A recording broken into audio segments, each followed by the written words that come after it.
Sống chuồn rương cân lăng smart này phía tì đóp vẹt tì mùi. Pê mà đóp tia xâm rạ chi táo cực tài bì ăng quỳ phạc sra tai mình ảnh. Kê miên à rõm tha ra sạp ra xó tiếng chư cháp ra chàn hùng hái. Nâng tàu chất trong phù thiên mấy tai có mình đăng thơ dàng mạch. Mưu tờ kế miên phở áo kê chênh nụ tì. Tăng bì cạt mược manu sray để thổi kê miên à rõm lỗ. Miên tài nì ta pan tai kế mình thọp tam sro là nì ta bàn ở đồn. Mớc đỏ bề ní từ mình đằng tha ta tam sro là manu sray mình nè vì trời thổi dàng mạch khá. Trời chạp đám bị trọng ná chạp đám đòi với pro tam đại kỳ thọp vừa bị môn nú vía mờ tới khẩu tiền ở. Bây buồn ngày mực ní kê thưa với chi trán đại mình thọp vừa. Tiền bề ai cú tiếng chạ sao cú snái tai có mình khởi miên rương ấy mới giang thiền mây nơi từ thừa đôi kế miên rục riêng đột đài nơi cả bài cài niếng miền tài sông xả trà niêng pra hai chia cắt chất bị kế bán niêng pra hai chỉ chụp sờ lạnh kỳ hơi nơi khả bề đài bề nị đái kế bài chỉ lùng sna niêng ngược mốc mình rồi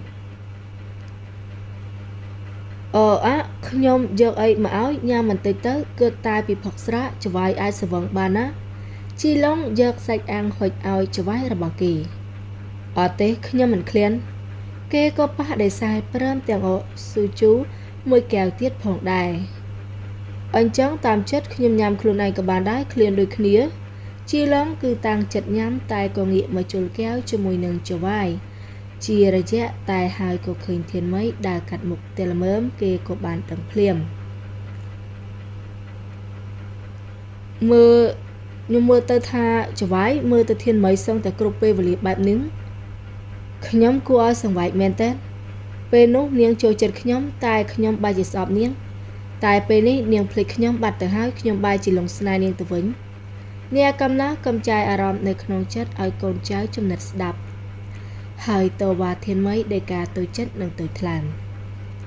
hai cô ở xa mi cao tiết đam bay bình đợt à cả đá tôi đón triệt nơi khẩu chất phơi chất ở từ chợ sân tới tua chia giang ná vì nè nó kết hợp song san ở khnimen tai penny cứ bay khni hai đồ rạp na giang thiên mấy nơi tầm nế cho vài cầm miền sợi đá hai cha penny tới cứ miền phơi nghi sưu hai cho vài trong phơi ấy có bị nhập phơi tới chia lắm của bạn lược thực chất đỏ kỳ lời xưa ní ai cho miền hay thầm ếch nè cầm lá nơi tại mình vô này ở bó cồn chài cứ doctor trâu krum hôn tây mặc hai ao từ thưa ca vinh chia bẩn toán mà ní cua tài chi lan từ linh họ hai tỷ đắng chăm lái ở bờ chi long ban thưa nam anh em prakot nơi lự một ở bờ chivai ban tọp bị thưa một cream sweat ở dạ pé buồn ngày nhóm mà prap tai bẩn tế bạn chấm chấm xôm tơ xâm rạ sân hói phật asrani pi cao vợ đôi khía giang na cho vái cùng phật tràn bị ná prap hai lê kha có bàn xôm đa trên thực tế ra bọc luôn ánh đào chi tại nơi tại phật sra bản tổ akasiet pe proluk tha arangit na tới hai đào pe dục cứ prolkan tới thẹ kháng thưa arangit kháng thản tiệt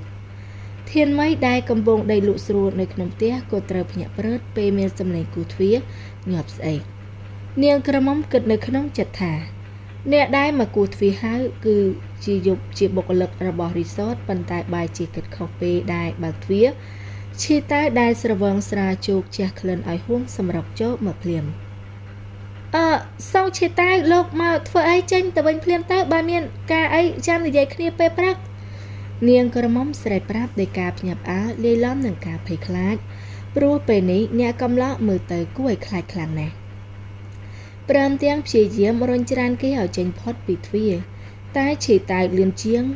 pro cái bị thuê kê trên bị tẹt niềng mình bàn hái kê nơi rồi niềng ao trâu tới khang nóng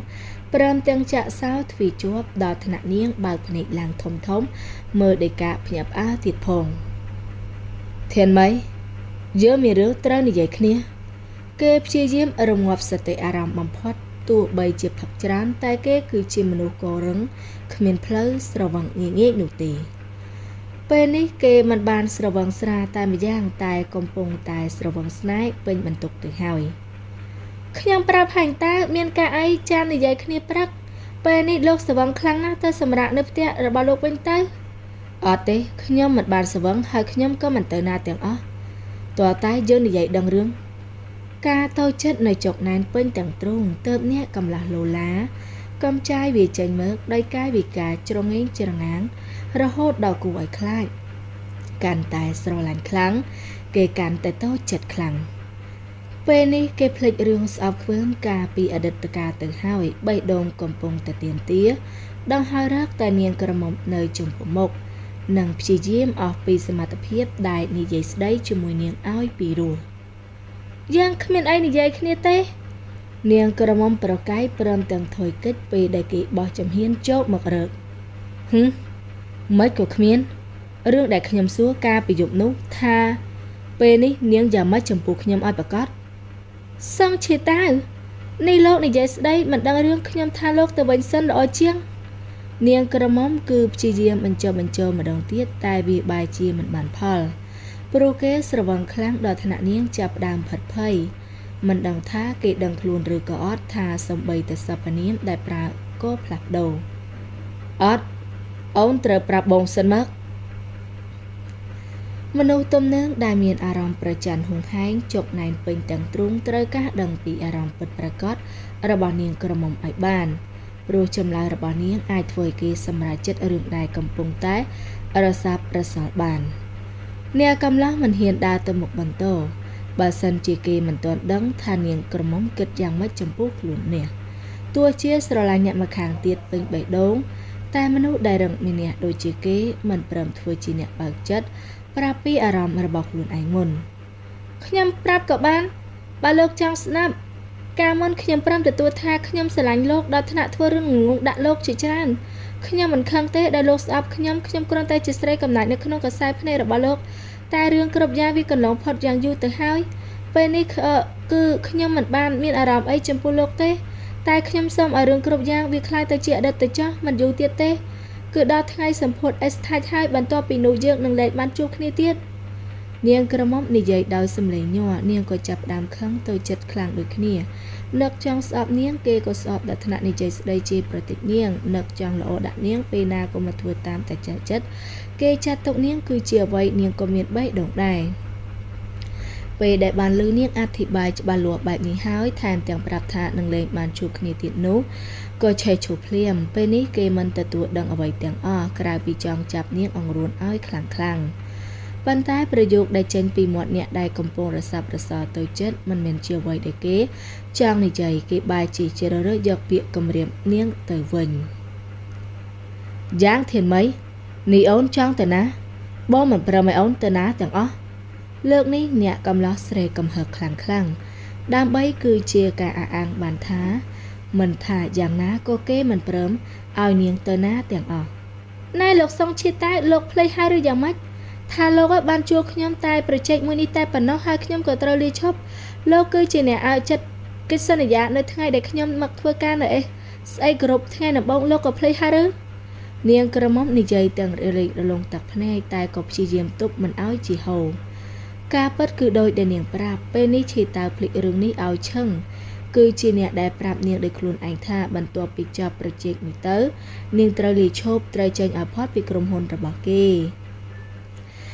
កាន់តែគិតឈីតាវកាន់តែឈឺចាប់ព្រមទទួលថាបើជាពេលនោះគេប្រហែលជាសប្បាយចិត្តដែលបានមិនដេញនាងចេញបានតែមកដល់ពេលនេះគេមិនអាចធ្វើបានបែបនោះបានទេបើចេញពី SA Group ហើយចង់ទៅណាទៅធ្វើស្អីវាសាលបងសួរសង្ឃឹមនៅក្នុងចិត្តថាជួនកាលនាងអាចនឹងដូរចិត្តតែអ្នកស្ដាប់បែរជាយល់ទៅផ្សេងគឺប្រហែលជាទៅធ្វើការនៅអាមេរិកទេដឹងឬមិនអញ្ចឹងក៏រៀបការជាមួយនឹងប្រុសល្អម្នាក់នៅផ្ទះធ្វើជាមេផ្ទះចាំមើលថែកូនមើលថែប្តីនាងនិយាយបញ្ឈឺដេកាទៅចិត្តគ្រាន់តែបានឮថានាងនឹងត្រឡប់ទៅអាមេរិកអ្នកកំឡះក៏ឡើងឈាមពេញមុខខឹងម្ដងទៀតហើយបានឮថានាងគឺឈប់ពី SA Group ទៀតនោះ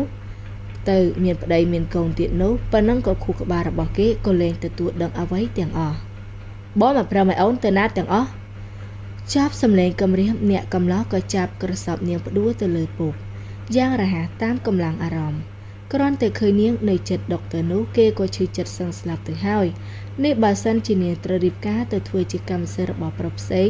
គេច្បាស់ជាឈួតជាក់ជាមិនខានលែងខ្ញុំសងជាតើលែងខ្ញុំភ្លាមនាងក្រមុំស្រែកតតាំងអស់ពីសមត្ថភាពដៃទាំងពីរក៏បានទះតបមិនឈប់ប៉ុន្តែក៏មិនរបូតពីរមុងដៃដ៏រឹងមាំរាងស្ដាងខ្ពស់ត្រូវមនុស្សប៉ុនប្រសពសង្កត់លើពុកទន់ក្រាស់ឈីតើក៏មិនដឹងដូចគ្នាថាគេត្រូវធ្វើយ៉ាងម៉េចដឹងត្រឹមថាគេមិនត្រូវការបាត់បង់នាងឲ្យទៅអ្នកណាទាំងអស់សងឈីតើលែងខ្ញុំភ្លាមលែងនាងក្រមុំអង្វរកខណៈដែលព្យាយាមឬបំរាស់នៅក្រឹមរាងធំពូស្រឡះដែលប្រើកម្លាំងដាក់សម្ពាធនាងយ៉ាងខ្លាំងក្លាយកតែចេះរបស់ខ្លួនឯងមិនលែងបើអូនចង់ចេញពី SA Group ដើម្បីទៅរៀបការបងមិនអនុញ្ញាតនោះទេអាកានាយករឿងគំរាមដោយសំឡេងរឹងនឹងអោនទៅគ្រប់គ្រឿងបបោមាត់ក្រហមព្រឿងដែលញាត់ឡើងទៅត្រឹកគេថាបជញ្ជូតតាមកម្លាំងអារម្មណ៍ខឹងលីឡំប្រច័ណ្ឌរសជាតិថាបនោះធ្វើឲ្យស្រីតូចដែលសម្បុកក្រៅមើលទៅរឹងមាំប៉ុន្តែការពិតទន់ជ្រែកមិនដឹងចោលអីញាប់ញ័រដោយការភ័យខ្លាចនាងក៏បានបើកភ្នែកឡើងធំព្យាយាមក្រវិក្បាលឲ្យរបូតផុតពីស្នាមថាប់ដ៏ទំនើបមួយនេះផងដែរ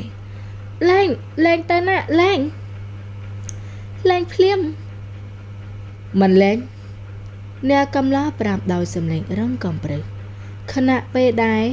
គឺទ្រពពីលើនាងក្រមុំដើម្បីមិនឲ្យមានឱកាសបានគេចទៅណាទៀតមនុស្សឈួតនៅស្នេហ៍ឈាមក្តៅរហ័សបិទជញ្ជក់បបោមាត់រងទៀតគឺដំបងរៀងទន់ភ្លន់តែយូរទៅក៏ចាប់ផ្ដើមខ្លាំងក្លាតាមអារម្មណ៍មុននឹងចង់អណ្ដាតលូនចូលទៅបឺតជញ្ជក់យកភាពដ៏ផ្អែមល្ហែមនៅក្នុងក្រអូបមាត់ហើយក៏កាន់តែនាងក្រមុំតតាំងគេក៏កាន់តែញញ៉ាំទោះបីជាធ្លាប់ខ្សែគប់ជាមួយនឹងនីកូឡាប៉ុន្តែធានមីមិនធ្លាប់ធ្វើអ្វីជ្រោយជ្រួដល់ថ្នាក់នេះដោយសារមិនធ្លាប់ឆ្លងកាត់មនុស្សប្រុសនាងក្រមុំក៏ញ័រខ្លួនឡើងទៅត្រឹករហូតដល់ដៃដែលព្យាយាមរុញច្រានគេចេញអស់កម្លាំងកំហែងអ្នកកំឡោះទទួលដឹងក៏រហ័សប្រើឱកាសដែលអ្នកម្ខាងទៀតធ្លួយថើបតបគេទាំងញញើតញញើមមិនដឹងខ្យល់អីដោះសម្លៀកបំពាក់ចេញដោយបេះដូងលោតឌុកដាពេលរាងកាយរបស់នាងគ្មានសម្លៀកបំពាក់គេក៏រហ័សដោះខោអាវរបស់ខ្លួនឯងចេញដូចគ្នាព្រោះពេលនេះអារម្មណ៍ក្តៅខ្លាំងណាស់ទៅហើយតាំងពីបានឃើញសាច់ដ៏សមាត់ខៃពេញភ្នែកស្អាតខ្លាំងណាស់គេដកបបោមាត់ចេញហើយក៏សម្លឹងមើលព្រមទាំងសរសើរដោយសំឡេងខ្សៅមុននឹងឲ្យទៅថាបឺតជញ្ជក់ផ្កាឈូកកំពុងរីកទាំងពីរពេលមានសម្លៀកបំពាក់ក៏ឃើញថានាងស្អាតណាស់ទៅហើយតែពេលមកឃើញនាពេលនេះនាងក៏កាន់តែស្អាតបានថែមទៀតពេលនេះឈេតើភ្លេចអស់គ្រប់យ៉ាងនៅក្នុងខួរក្បាលមានតែនារីម្នាក់នេះដែលគេប្រាថ្នានៅក្នុងដើមទ្រូងដ៏កក់ក្ដៅហាក់បីដូចជាភ្នំភ្លើងផ្ទុះយករាងកាយរបស់ខ្លួនឯងទៅត្រដោះនៅរាងកាយរបស់នាងដោយភាពស្រេកឃ្លានដៃក៏ស្ទាបបង្អែរាងកាយរបស់នាងដេកហាបមិនបានចំណែកធានមីក៏បិទភ្នែកភ្លាមព្រោះតែខ្មាស់អៀនមិនអាចសម្លឹងមើលមុខរបស់គេបានតែក៏ទទួលដឹងពីការប៉ះពាល់ដ៏ពោកញ្ជ្រោរបស់អ្នកកំឡោះនាងធ្លាប់លួចស្រមើស្រមៃមករហូតថាចង់ឲ្យឈីតើប៉ះពាល់នាងបែបនេះតែដល់ទៅមែនតែនទៅនាងបែរជាខ្លាចនិងខ្វាយខ្វល់រហូតដល់ប្រាប់មិនត្រូវព្រោះដឹងច្បាស់ថាអ្វីដែលគេកំពុងធ្វើនេះពេលនេះវាមិនមែនជាស្នេហាដែលកើតចេញពីបេះដូងនាងក្រមុំទៅជាធ្ងួយធ្ងរដោយសំឡេងស្រើបស្រាកញាប់ញ័រពេលត្រូវអ្នកកំឡោះបបងអាយដោយភាពក្តៅកគុករហូតទៅដល់នាងទប់សំឡេងស្រែកព្រោះតែភាពដ៏ស្រើបស្រាកមិនជាប់សងជាតើនាងក្រមុំធ្ងួយធ្ងរដោយសំឡេងរដាក់រដប់ខណៈពេលដែលត្រគាកដ៏មកខ្លំពើងដោយមិនដឹងខ្លួនដៃទាំងពីរក៏រំកើទៅចាប់ក្បាលរបស់គេសង្កត់ជាប់ដោយភ្លេចខ្មាស់អៀនហាក់បីដូចជាមិនត្រូវការឲ្យការប៉ះពាល់ដ៏ស្រើបស្រាកមួយនេះទៅណាឆ្ងាយចាប់ពីពេលនេះទៅអូនត្រូវហៅបងថាខ្លាតូចយល់ឬអត់ឈីតើគឺងើយមុខមកប្រាប់ដោយសំឡេងប្រកបប្រជាមុននឹងគេធ្វើអ្វីបន្តទៀតបន្ទាប់ពីហេតុការណ៍កាលពី6ឆ្នាំមុននាងក៏បញ្ជាដល់ខ្លួនឯងមករហូតថាឲ្យឈប់នៅគេទាំងដែលធ្វើបានល្អមករហូតតែពេលមាននៅចិត្តគ្នាម្ដងទៀតក៏បាននឹងភ្លាមថាវាពិតជាពិបាកខ្លាំងណាស់ កាន់តែពេលនេះរាងកាយរបស់នាងត្រូវគេដុតបំពួកដូច្នេះហើយទើបមិនគិតសាងកំផែងឲ្យបេះដូងតតាំងគេទៀតបានតែព្រមបណ្ដោយកាយបណ្ដោយចិត្តឲ្យគេគឺជាអ្នកដឹកនាំតាមតម្រូវការបងមិនព្រមឲ្យអូនទៅរៀបការជាមួយអ្នកដតីជាដាច់ខាតនិយាយចប់អ្នកកំឡោះក៏មិនរងចាំអ្វីទៀតដែររហ័សនាំរាងកាយដ៏ធំសម្បើមរបស់ខ្លួនឯងជ្រៅទៅភាពដ៏តឹងណែនរហូតដល់ភាពដ៏រឹងមាំលិចបាត់ទៅក្នុងរាងកាយធានមីគឺស្រែកខ្លាំងៗដោយការឈឺចាប់រាងកាយញ័រឡើងទៅត្រឹកព្រោះត្រូវបានវិលុកដោយមិនដឹងខ្លួនរួមទាំងរាងកាយដ៏រឹងមាំរបស់អ្នកកំឡោះសង្កត់ពីលើនិងភាពជាបរោះក្តៅកគុកដែលវិញត្របាញ់ជាមួយនឹងនាងទៀតសាងការឈឺចាប់និងបបួលឲ្យនាងគឺរហ័សរុញច្រានគេចេញអ្នកកំឡោះធ្ងន់ធ្ងរពេលដែលនាងរើបំរាស់ដល់ថ្នាក់ធ្វើឲ្យគេគឺស្រើបស្រាកាន់តែច្រាស់ច្រាចុងក្រោយពេលទ្រាំនឹងអារម្មណ៍នោះលេចបានក៏អបរត់នាងកាន់តែណែនដៃមុននឹងវិលុកអស់មួយទំហឹងបងសុំទោសតែបងហាមខ្លួនឯងមិនបានពិតមែនសំឡេងនិយាយលាបឡំដោយសំឡេងធ្ងន់ធ្ងររបស់ឈីតាឌឺខ្សៅសឹងតែស្ដាប់មិនបានព្រោះមុខមមសង្ហាជ្រុកនិងដើមទ្រូងដណ្ដែងក្បោះម្ដងទៀតព្រមទាំងបើកភ្នែកឡើងព្រឹមទទួលដឹងដល់អារម្មណ៍ដ៏តឹងណែនពីផ្នែកដ៏ទន់ភ្លន់របស់នារីដែលគេមានមោទនភាពជាងអ្វីៗទាំងអស់ពេលនេះគេយល់ច្បាស់ហើយថាខ្លួនឯងយល់ច្រឡំចំពោះធានមីរហូតទោះនាងធ្លាប់ខ្សែគប់បរទេសនិងទៅរស់នៅប្រទេសសេរីច្រើនឆ្នាំប៉ុន្តែនាងក៏នៅតែថែរក្សាការពារខ្លួនប្រាណបានយ៉ាងល្អគ្មានមន្ទិលបន្ទាប់ពីគេបានពិសោធន៍ដោយផ្ទាល់រួចរាល់ទៅហើយទើបពេលនេះមានអារម្មណ៍ហួងហែងនាងអស់ពីបេះដូងអ្នកកំឡោះក៏បានសង្ងំនៅបែបនោះយ៉ាងយូរដើម្បីឲ្យនាងបានសម្របខ្លួននឹងការដោយឈ្លានពានពីការឈឺចាប់នេះបានទើបធ្វើចរណាជាថ្មីយឺតថ្នមនិងទន់ភ្លន់ធានមីបានតែងាកមុខចេញព្រោះតែការខ្មាស់អៀននាងខ្មាស់នឹងសម្ព័ន្ធភាពដែលទើបតែប្រែប្រួលនិងខ្មាស់ដែលនាងមិនចិត្តរឹងមិនរុញច្រានគេចេញថែមទាំងមិនដោយតាមចិត្តគេទៀតរាងកាយញ័រឡើងទៅត្រឹកពេលការឈឺចាប់រលាយបាត់ផ្លាស់ប្ដូរគឺជាភាពដ៏ស្រើស្រាបចម្លែកដែលនាងក៏ត្រូវព្រមទទួលស្គាល់ថាខ្លួនឯងគឺពិតជាចូលចិត្តគេខ្លាំងណាស់មនុស្សប៉ិនប្រច័ណ្ឌឌូដងយកភាពដ៏ផ្អែមល្ហែមពីរាងកាយរបស់នាងក្រមុំដោយភ្លេចខ្លួនគ្រប់ចង្វាក់ដែលវាលោកចូលមកនោះគឺពោពេញទៅដោយភាពក្រអូបផ្អែមធ្វើឲ្យគេមានអារម្មណ៍ថាខ្លួនឯងមិនស្កប់ស្កល់គេប្រាថ្នាចង់បានច្រើនជាងនេះទៀតចង់បានទាំងខ្លួនប្រាណទាំងចិត្តរបស់នាងរហូតដល់ទទួលដឹងពីកម្លាំងរឹតរួតជាចង្វាក់របស់នាងក្រមុំធ្វើឲ្យគេខំធ្គាមនឹងណែនសឹងទៅអស់ការអត់ធ្មត់ពេលទទួលដឹងថានាងក្រមុំនៅក្រោមរាងកាយធ្វើដំណើរជិតដល់ចំណុចដ៏ស្រស់ស្អាតតាមរយៈសម្លេងដ៏ធ្ងន់ធ្ងរញាប់ញ័ររបស់នាងគេក៏បន្ថែមចង្វាក់ឲ្យកាន់តែខ្លាំងថែមទៀតមុននឹងគំរាមគឺពេលរាងកាយទៅជារឿងដល់ថ្នាក់តតាំងមិនបានទើបជ្រប់មុខនិងដើមទ្រូងដណ្ដែនក្បោះបន្ទាប់ពីនាំនាងក្រមុំទៅដល់ឋានសួគ៌ដែលពោរពេញទៅដោយព្រិលពណ៌សូរគេងទៅអ្នកកំឡោះប្រាប់ដោយការព្រួយបារម្ភមុននឹងលោទៅថាថ្ងាសដែលជុកដូចញើសបន្ទាប់ពីនោះពួកគេទាំងពីរក៏បានដេកលងលក់ទៅក្នុងរោងដែករបស់គ្នាយ៉ាងមានសេចក្តីសុខរឿងកន្លងស្មុគស្នេហ៍ភាគទី10វគ្គទី1សន្មតថាស្លេះត្រឹមតែប៉ុណ្ណឹងសិនអ្នកទាំងអស់គ្នារងចាំតាមដានស្ដាប់នៅភាគទី11ដែលជាភាគបន្តសូមអរគុណសូមជម្រាបបាយសំណាងល្អដល់អ្នកទាំងអស់គ្នា